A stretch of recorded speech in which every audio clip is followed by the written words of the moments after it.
Hi mga ka-Pilipino! Welcome sa Kwentong Pilipino. Isang manigong bagong taon po sa bawat pamilyang Pilipino. Muli, ako'y nagpapasalamat sa patuloy ninyong pagtangkilik sa Kwentong Pilipino. Sana ang nagdaang 2025 ay nagbigay sa atin ng isang magagandang alaala at aral ng buhay upang bauri natin sa taong 2026. Dito sa Kwentong Pilipino, dalangin ko po ang patuloy na pag-usad ng ating mga buhay at paniniwalang ang bawat kwentong Pilipino ay magbibigay sa atin ng panibagong mukha ng buhay. Bago ang mga bagong pahina ng Kwentong Pilipino sa taong 2026, nais ko pong imbitahan kayo na balikan natin ang ilan sa mga linyang tumatak mula sa mga taong nagbahagi ng kanilang mga kwentong Pilipino sa nagdaang taon. Pasalamat ako sa Diyos, nakagraduate na yung anak ko. Isa sa pangarap ko bilang single parent, alam mo naman yung buhay ko, di ba? As a single parent, parang like kang may doubt kung makakatapos yung anak mo o hindi. Masaya naman, nakagraduate na siya. Sa loob ng mga taon na nagsisimula ka, no, kapag nakikita mo yung anak mo ngayon na nakapagtapos na, napalaki mo mag-isa, kapag binabalikan mo yung nakaraan mo, nakakaramdam ka pa ba ng pagtatanong sa Diyos, bakit pinagdaanan mo ang mga ganong hirap ng buhay? Oo. Lagi akong nagtatanong, sabi ko, Lord, kaya ko ba to? Lord, pakitulungan niyo po ako. Lalo nung nag-graduate siya ng grade 6, naglalakad ako nun sa bangketa, sa Aurora. Sabi ko, Lord, nag-graduate na yung anak ko ng grade 6. Paano kaya ko pumapaw-graduate ko, high school, college. Yung college ang iniisip ko talaga. Sabi ko, paano kaya to? Talagang tutulong na yung luha ko, nakikipag-usap ako sa kanya, naglalakad ako. Bakit naman tulungan niyo naman ako makatapos yung anak ko ng college? Yun lang po hiling ko sa'yo. Wala akong hiniling na iba na kayamanan, bahay, lupa, wala. Makagraduate lang siya. Kasi siya nang gagawa ng buhay niya, ng kinabukasan niya. Si Ate Nene, isang babae, nagmahal, iniwan at nasaktan.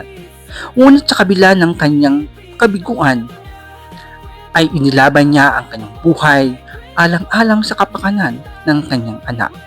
Sa kasalukuyan ay isa ng profesional ang kanyang anak at buong tapang niyang ipinagmamalaking anak ko yan.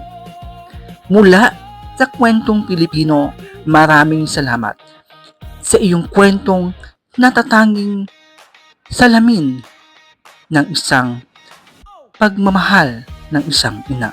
Wala, kakalimutan lang din naman. Pag nakatulog na, wala na. May start na ulit ng mga Hindi naman namin siya dinitipid. Okay. Kumbaga lumilipat ka. Oo, lumilipas. Yung typical na minsan may hindi pinagkakasunduan. Oo, ganun po. Ganun. Di ba? Kumusta naman ang relasyon mo sa mga kapatid mo? Bilang ikaw nga yung panganay. Sa mga kapatid ko naman po, ganun din eh. Normal lang naman po. Baga parang kami magkakapatid po kasi lumaki po kami ng, alam mo yun, no? Kanya-kanya lang din kami. Baga, kanya-kanya kaming hilig, kanya-kanya kaming gusto gawin sa buhay. Kumbaga, ako sa mga kapatid ko, nakasuporta lang din naman ako sa kung anong gusto nilang gawin. Kung kailangan nila ako, talaga po. Siyempre, bibigay ko rin ako sa kanila. Okay, gaano kahalaga sa iyo ang edukasyon? Ang edukasyon po sobrang halaga niyan. Kumbaga, ayan po yung bagay na hindi mo siya mabibili ng pera. Talaga kasi. Yowan, isang mang-aawit, lumilikha ng pangalan sa mundo ng musika. Isang anak na nangangarap maibigay ang diploma sa kanyang pamilya. Mula sa Kwentong Pilipino, maraming salamat sa pagiging bahagi nito at dalangin ko na sana sa darating na panahon ay makuha mo na ang ninanais mong diploma. Mabuhay ka, Yowan! Katang ba na ang mga magulang mo, pinakausap ka, anak, kailan mo ipagpapatuloy ang pag-aaral? Anak, desidido ka pa ba na marating o matapos ang pag-aaral? Lagi kami nagdidiskusyon tungkol dyan kasi yung mama ko, yung ate nila, lagi niya sinasabi sa akin, gusto mo na ba mag-aaral kasi kaya naman natin. Ganyan. Sabi ko, wag mo na. Ganyan. Kasi gusto ko, pag papasok ako ng eskwela, gusto ko yung handang-handang handa ako. Hindi lang basta handa ako sa mentalidad, sa physical, pero yung talagang lahat. Kasi it's a whole journey eh. Naranasan ko yung senior, patikim pa lang yung senior high school eh. Naranasan ko lahat eh. So, doon pa lang nagkaroon ako ng parang nagising ako na, hindi pala siya ganyan, hindi siya biro. Kaya yung mga CM, isang mga awit, isang anak na tanging hangad ay magbigay ng saya at matupad ang mga pangarap. Mula sa Kwentong Pilipino, maraming salamat sa pagiging bahagi ng 2025. Mabuhay ka, CM. Gaano kasaya ang puso mo ngayon na nakikita mo yung mga anak mo na may mga magagandang trabaho na at nabibigyan nila ang sarili nila ngayon ng pagkakataon na lumaban ng patas sa mundo. Masayang masaya. Kumbaga sa 100%, 101%, lumampas pa doon. Talagang sobrang galak. Lalo na nakikita mo ngayon mga anak mo na natutuwa nga ako sa kanila kasi may mga trabaho na sila, stable na sila. Pero in their own little way, nagbi-business pa sila. Yung Madam Lemonade, sa kanila yun.